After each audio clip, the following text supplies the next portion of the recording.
제가 최근에 그 철학자 한병철 씨의 책을 좀 꾸준히 보고 있는데요. 그분의 책을 보다 보니까 우리가 주님을 지향하고 또 침묵하고 머무는 것에 대한 그분의 언어 속에서 그런 의미를 많이 발견하게 되더라고요. 그래서 좀 책을 꾸준히 보고 있는데, 그러다가 그분이 또 쓴 책 타자의 추방이라는 책이 있다는 걸 알게 됐어요. 근데 사서 보기는 좀 그래가지고 이 책이 뭔가 어떤 내용인가 좀 봐야 되겠다 봤더니 이런 요약 자료가 있더라고요.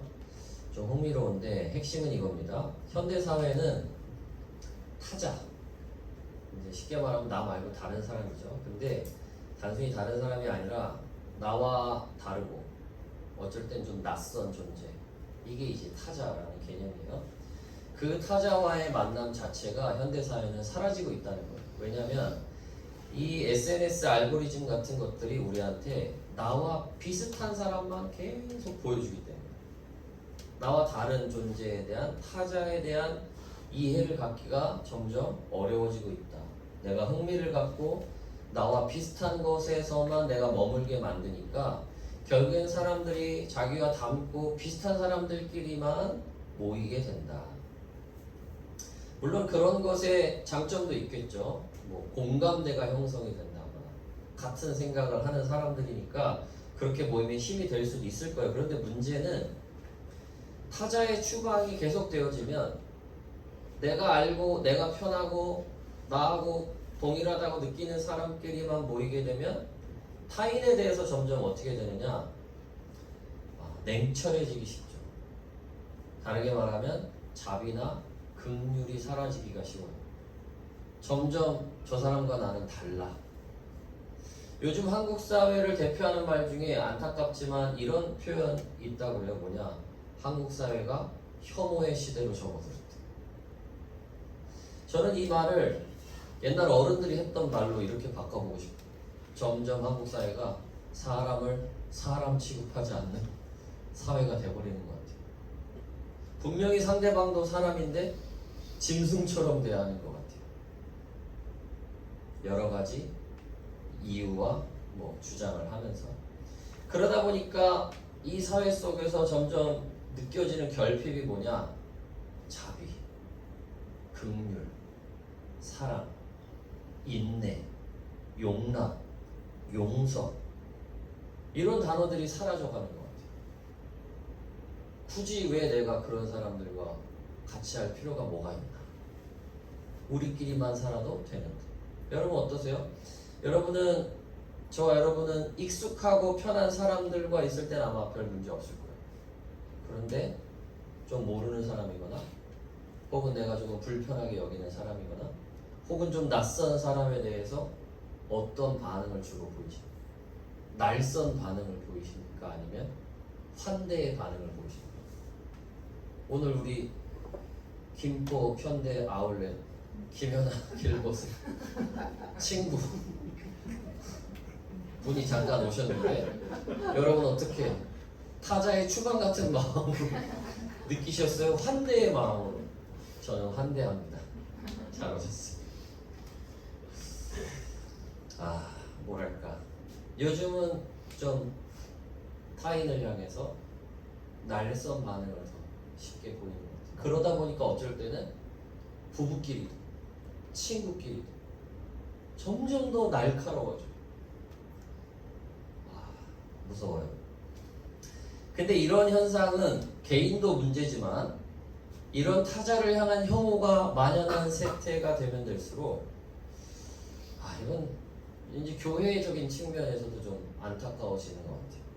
그래서 교회에서도 자비, 긍휼, 용서, 용납, 이해, 이런 단어를 찾기가 어려워지는 것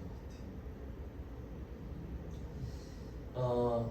이게 정확한 이해가 될지는 모르겠는데 이런 생각이 들더라고요. 몇 년 전까지만 해도 한국 교회를 대표하는 목회자들하고 막 이렇게 매스컴에 나오는 분들을 보면 제가 번뜩 어떤 분이 떠오르냐면 다포 목사님 같은 분. 어렵고 힘든 이웃을 위해 어떤 사역을 하고 있는 분들에 대한 이야기를 심심치 않게 들었어요. 근데 요즘은 어떤 목회자가 많이 소개되느냐? 성경 지식이나 신앙 고민을 탁월하게 답해주는 사람들이 유튜브에 차고 넘칩니다. 우리의 심리적인 문제를 설득력 있게 이해시켜주고 전달력을 가지고 알려주는 분들. 저는 이게 나쁜 건 아니겠죠, 당연히. 우리의 마음의 문제도 많으니까. 그런데 우리 자신을 벗어나지 못하게 만드는 것도 있는 것 같아요. 온통 우리의 관심이 다 나한테만 있어. 물론 필요합니다. 필요 없다는 게 아니에요. 그런데 나의 한계를 벗어나지 못하는, 내 관심을 벗어나지 못하는, 내 흥미를 벗어나지 못하는, 좀 내 흥미가 없어도, 내 관심이 좀 부족해도 타자를 향한, 좀 낯선 일을 향한, 좀 모르는 어떤 어색한 일을 향한 좀 더 적극적인 환대 혹은 다가섬이 필요한데 나 자신을 넘어서지 못하는 그 한계가 있지 않나 라는 생각이 좀 드는 거죠. 이 부분을 좀 더 보고 싶은데 이번 주에 피정을 다녀왔어요. 피정이라는 말은 피세정령이라는 말의 줄임말입니다. 그러니까 세상을 좀 복잡한 이 사회를, 내 삶의 현장을 떠나서 고요한 곳에 가서 주님을 생각하고 주님을 묵상하는, 이걸 이제 피세정령인데 이걸 줄여서 피정이라고 하는 거예요. 제가 이 피정을 3박 4일 다녀왔는데 이 피정을 통해서 제 마음을 크게 울린 단어가 하나 있어요. 그게 뭐냐? 순교라는 단어입니다. 순교. 야, 목사님 피정 갔다 와서 죽으란다. 저도 처음에는 순교? 와, 이거 어려운데, 쉽지 않은데 그랬는데 순교를 이렇게 정리하게 됐어요. 뭐냐면 여러분, 순교하면 뭐가 딱 떠오르세요? 끝까지 예수님 부인하지 않고 믿음 지켜서 죽는 거, 피 흘려 죽는 거. 옛날 막 6.25 때 혹은 일제시대 때 믿음 저버리지 않고 살아서 죽창에 찔려 죽고 총에 맞아 죽고 막 매 맞아 죽고 피 흘려 죽는, 이게 순교죠.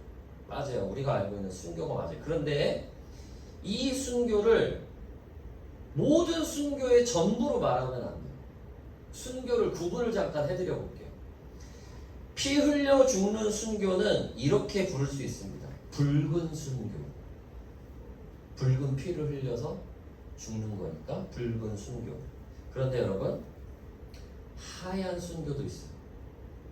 하얀 순교는 뭐냐? 피는 흘리지 않아요. 하지만 죽는 거예요.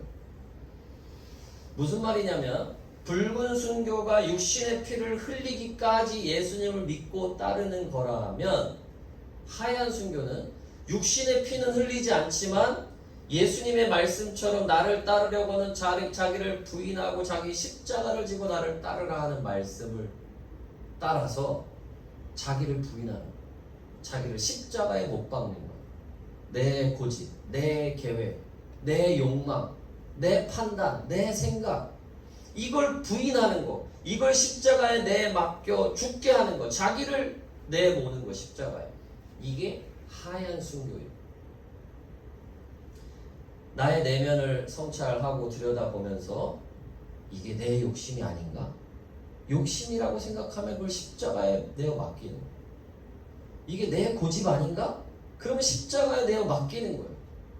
내 계획이고 내 경험이고 내 판단으로 가득 채워진 거 아닌가? 주님의 고집, 주님의 판단, 주님의 생각이 아니라 다 나 아닌가?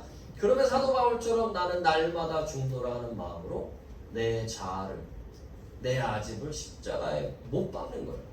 그게 하얀 순교입니다. 우리 동행교회가 주님의 현존을 지향하고 그 활동하심을 지향하면서 침묵 속에 기도하고 내 생각, 내 안에서 일어나는 분신들을 알아차리고 내 안에 있는 어떤 좋은 것보다도, 그 어떤 좋은 것도 주님보다 좋을 수 없다는 마음으로 주님만 바라보면서 침묵 속에 머무는 것, 이게 일종의 하얀 순교예요. 여러분, 어떻게 이번 주에 순교 좀 하셨어요? 보니까 아주 그냥 펄펄하게 살아있는 것 같은데.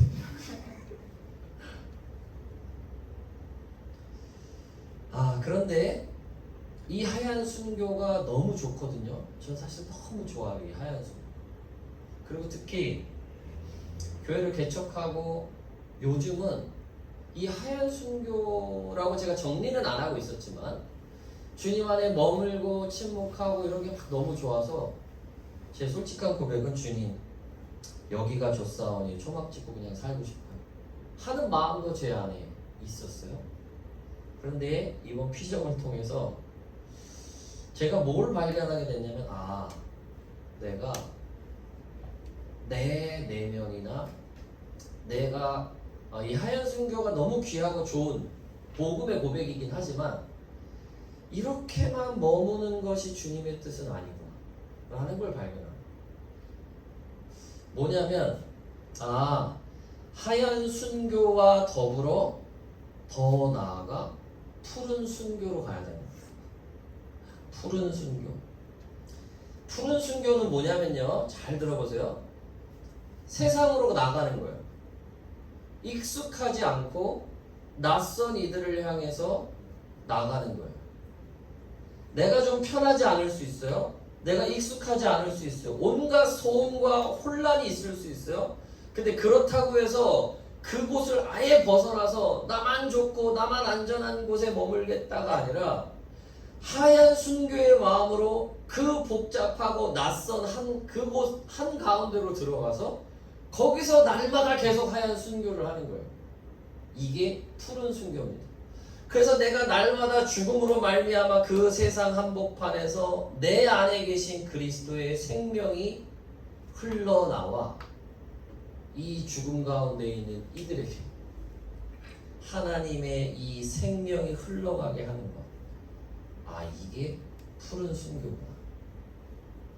나만 여기가 좋사오니 여기서 집 짓고 사는 게 아니라 익숙하지 않지만 편안하지 않지만 낯설지만 그 사람들 그 세상으로 더 삶의 현장으로 들어가 그곳에서 내 안에 계시고 나와 함께 계신 그리스도를 드러나시게 하는 것. 그게 푸른 순교구나. 우리 동행교회가 사실 나아가야 할 방향이죠. 이 푸른 순교.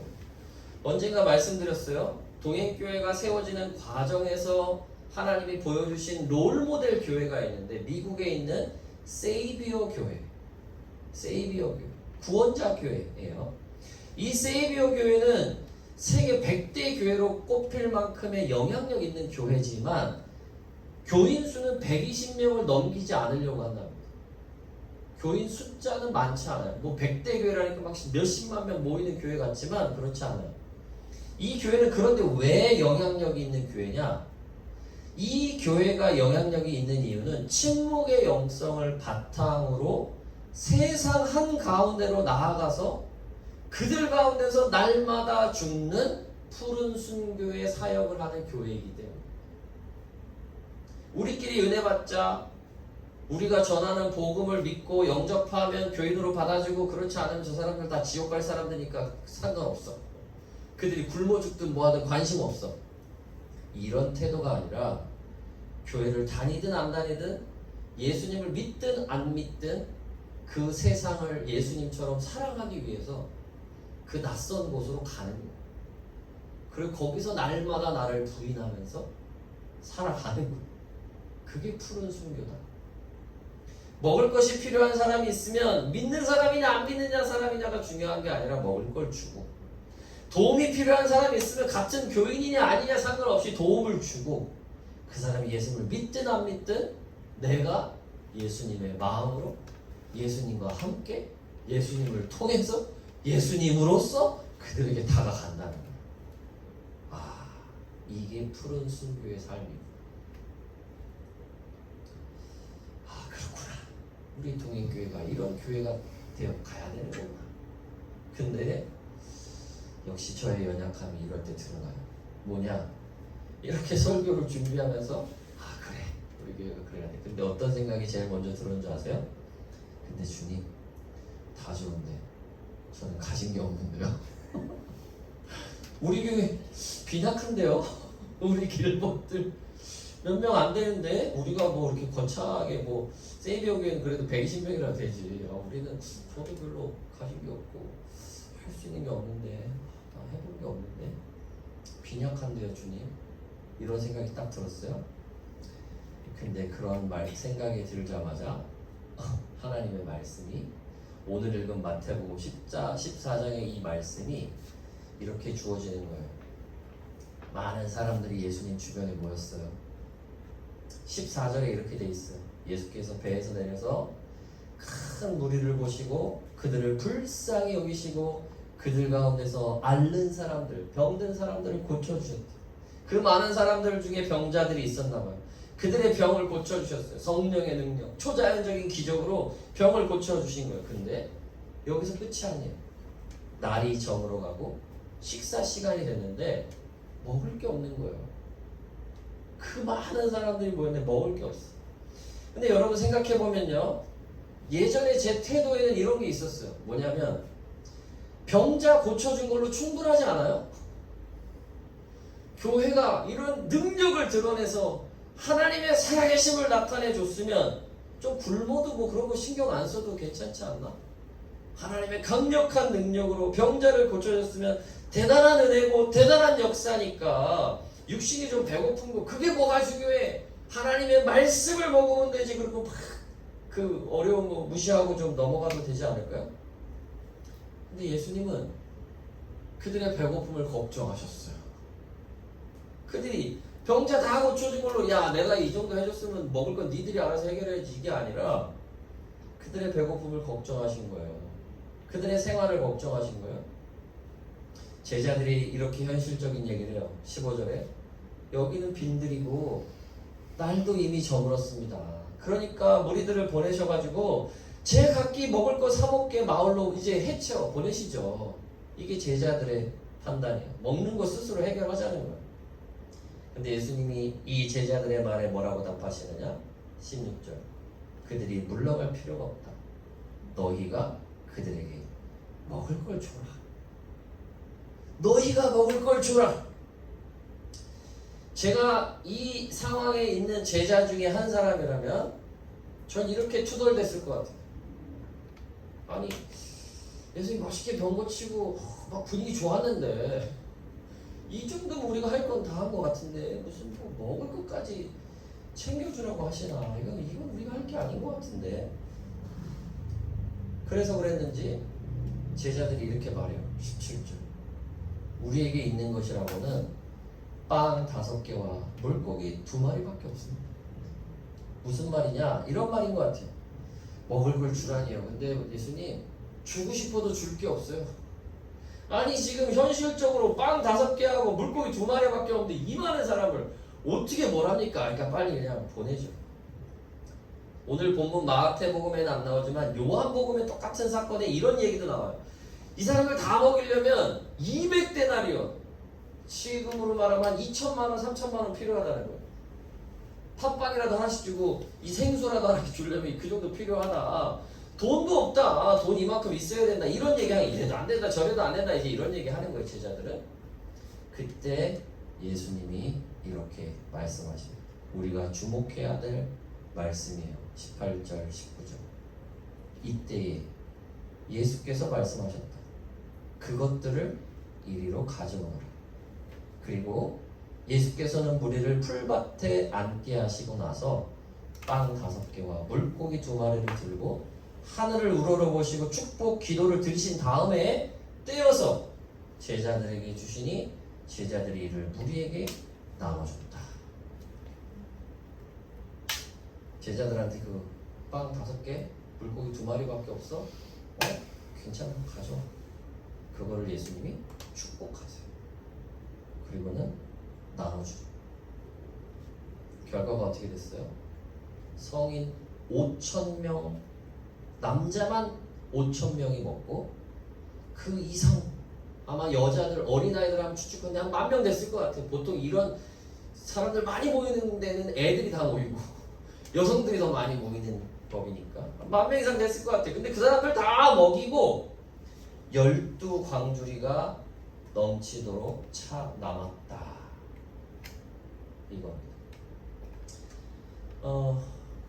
제 자신을 보거나 혹은 여러분 각자를 보시거나 우리 교회를 보거나 혹은 여러분의 가정을 볼 때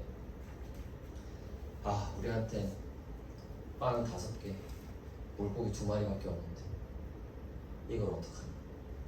어쩌면 그러실지도 모르죠. 목사님 저는 빵도 5개도 안 되는 것 같아요. 1개밖에 없어요. 물고기 2마리? 아니 물고기 반마리가 아니라 물고기 눈깔도 없어요. 이럴 수도 있죠. 근데 여러분 그걸 예수님이 어떻게 하는지 아세요? 가져오라고 하세요. 그리고 예수님이 축복하시고 그리고 나눠주라고 하십니다.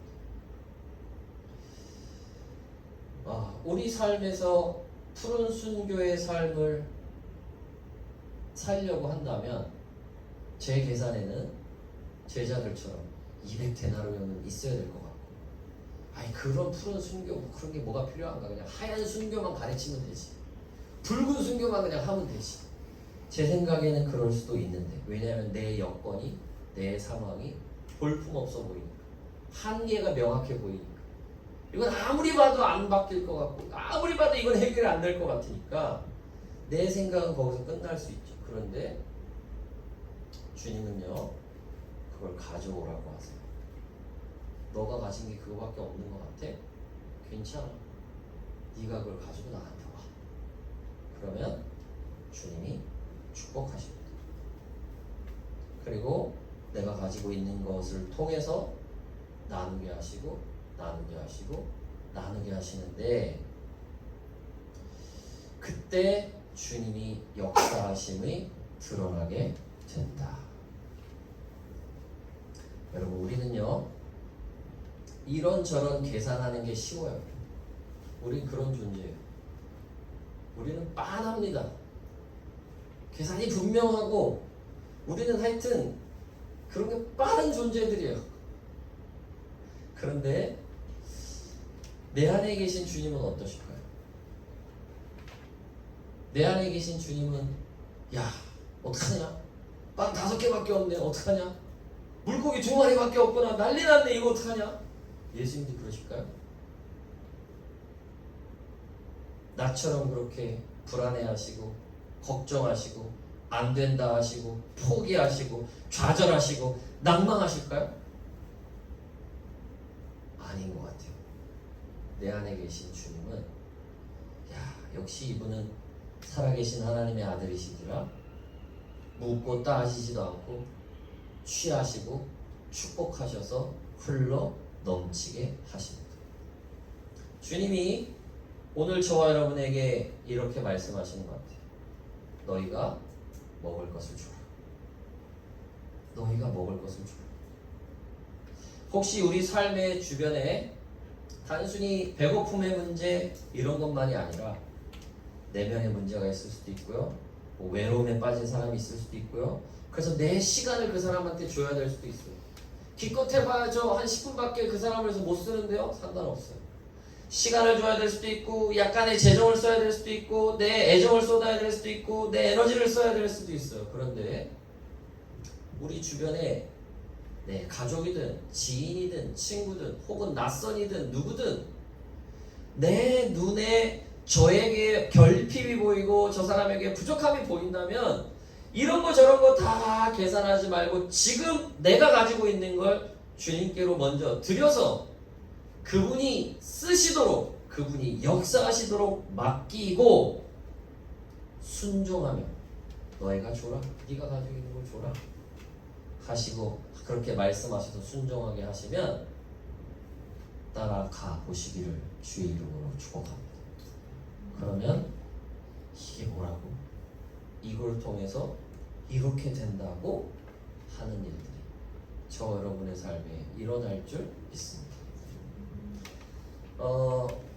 재밌는 얘기 하나 할까 싶어요.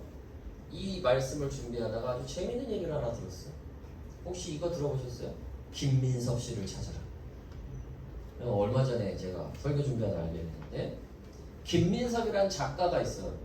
근데 그분이 후쿠오카 여행을 가려고 하다가 항공권이랑 다 해놨는데 갑자기 아이가 아파서 아이가 수술을 해야 되는 상황이 된 거예요. 여행하는 그날. 그래서 이게 여행을 못 가겠구나. 그리고는 항공사에 연락해서 항공비를 환불하려고 갔더니 항공사에서 이거저거 다 떼고 18,000원 환불해 주겠다. 이러는 거예요. 그래서 이 김민섭 씨가 그거를 보고는 야 이거 이렇게 환불 받느니 내 항공권 누구한테 양도해 주면 안 되나? 하고 그게 궁금해서 항공사한테 물었대요. 제가 이거 다른 사람한테 양도할 수 있냐? 그랬더니 항공사가 가능합니다. 대신 조건이 있는데 그 사람 이름도 김민섭이어야 되는데 중요한 건 영문 이름이 스펠링이 똑같이 김민섭이어야 된다. 그래야 양도가 가능하다.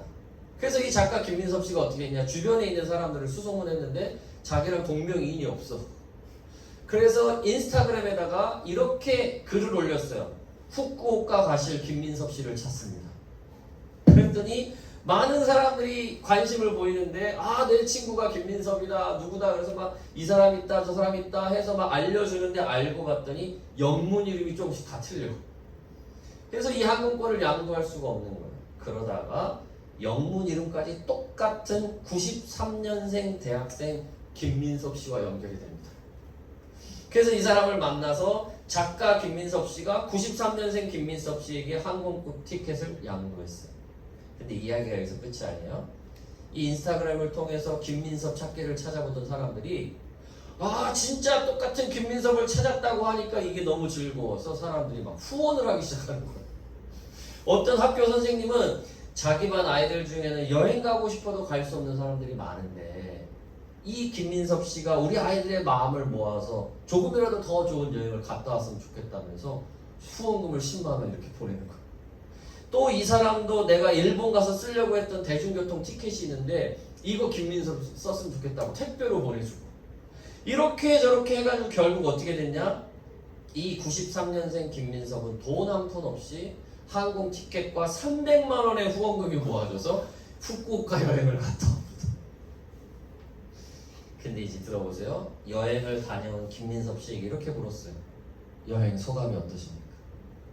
그랬더니 이 김민섭 여행을 다녀온 93년생 김민섭 씨가 이런 얘기를 해요.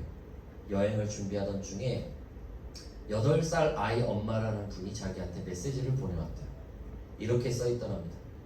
93년생 김민섭 씨 건강하게 잘 다녀오시고 잘 성장하셔서 나중에 나눔도 베품도 마음껏 행하시면서 이 인생 여행을 두려움 없이 잘 하시기 바랍니다.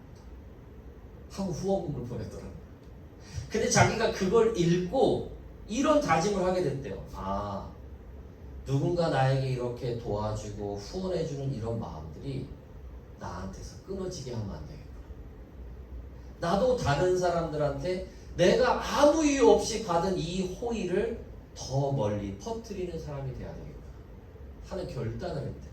그러면서 하는 말이 여행을 갔다 온 이후에 학교를 다녔고 학교를 졸업하고 취직을 해서 출근을 할 때마다 자기는 요즘 지나다니는 사람들이 그냥 보이지가 않아요. 지나다니는 사람을 보면서 이런 생각을 많이 한대요.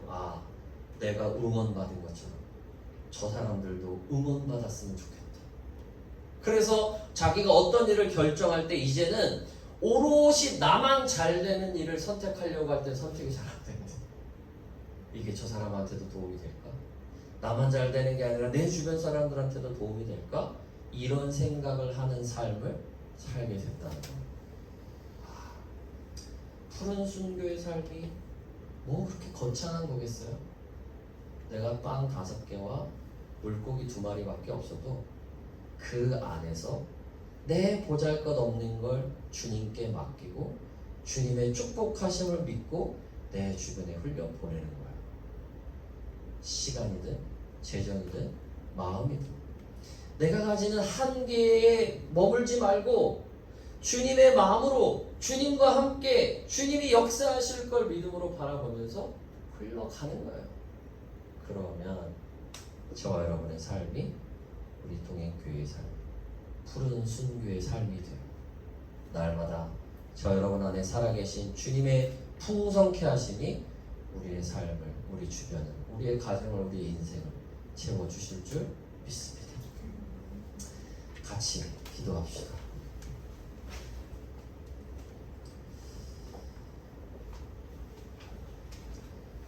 오늘 우리가 시편 고백으로 기도했던 시편 17편의 4절 말씀을 보면 이런 말씀이 있어요.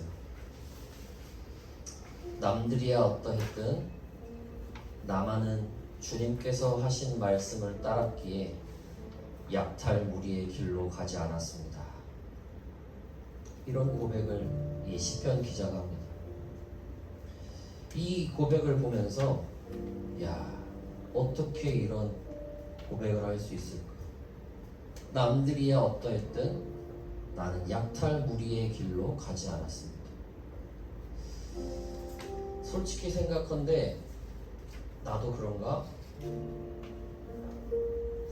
푸른 순교의 삶을 말씀드리면서 다른 이유가 아니라 예수님의 마음으로 예수님처럼 낯설고 혹은 어색하고 어려운 관계라고 할지라도 그 한복판으로 나아가 나를 부인하며 주님을 드러내는 삶을 살자고 말씀을 드렸지만 돌이켜보건대 제 삶에는 은연중에 남들을 약탈하는 삶이 깃들어져 있었던 것 같아요. 내 자식을 향해서건 내 아내를 향해서건 혹은 죄송하지만 목사로서 우리 길벗들을 바라보면서 여러분의 삶을 대놓고는 아니지만 약탈하는 차원의 삶을 살고 있진 않았나? 이렇게 생각하는 이유는 그거예요. 내가 가지고 있는 것에 한계의 선을 그어놓고 어떻게든 나누고 섬기고 흘려보내는 것들은 주저주저 하면서 받고 누리고 채우는 것에는 내가 너무 빠른 삶을 살지 않았나? 그렇게 생각해보니 제 자신을 놓고는 약탈자의 길을 걷지 않았다고 말하기가 좀 주저됩니다. 하지만 이제는 내가 가진 게 뭐 어떻다, 이게 어떻다, 저게 어떻다 생각하기 전에 먼저 주님께 들고 나아가렵니다. 주님께 맡기렵니다. 그리고 주님이 축복하셔서 나에게 네가 나눠줘라 하시면 저는 그냥 배달만 하렵니다. 여러분, 우리의 삶은 어떤가 한번 돌이켜봤으면 좋겠어요. 푸른 순교의 삶을 살기 전에 나는 약탈자의 삶을 살고 있진 않은가? 사랑이라는 이름으로 누군가의 것을 빼앗으면서 살고 있진 않은가? 여러 가지 이름으로 나도 모르게 약탈에 익숙해 있는 것은 아닌가?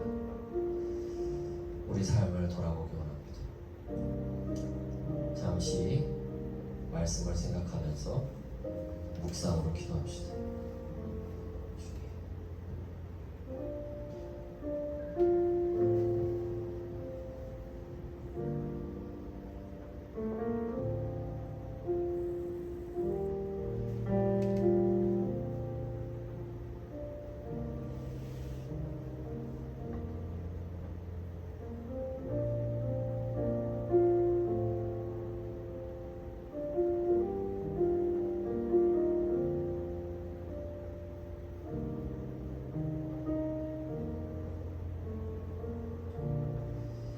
주님, 내가 가지고 있는 것에 한계를 긋기 전에 나와 함께하고 계신 주님을 바라보기 원합니다. 주님이 나와 눈 마주치고 계시니 내가 가진 것에서 눈을 떼어 주님과 눈 맞추기 원합니다. 그래서 주님께 들고 나아가 주님께서 축복해 주시고 주님께서 나누게 하실 때 순종하기를 원합니다. 우리의 삶을 푸른 순교의 삶으로 인도하여 주옵소서. 예수님의 이름으로 기도합니다.